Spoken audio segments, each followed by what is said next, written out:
नमस्ते प्रणाम हम किशोर लाल यादव और वो सबके बेटा वो सबके भाई रे वो सबके भतीजा। एगो बहुत ही प्यारा हमार सिनेमा रिलीज हो रहा बा ऑल टेलीविजन प्रीमियर पर भोजपुरी के number 1 TV channel Bhojpuri cinema पर, जो उनकी 23 अगस्त शाम के 6:30 पर और वह सबके दिन शनिवार के देखे के मिली टीवी पर।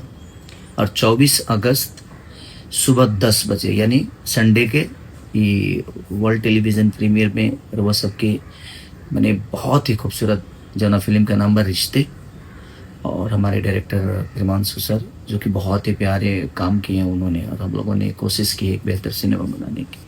तो वो लोग ज़रूर होकर के देखी 23 अगस्त के शाम 6:30 बजे और 24 अगस्त के सुबह 10 बजे भोजपुरी के नंबर 1 चैनल भोजपुरी सिनेमा पर।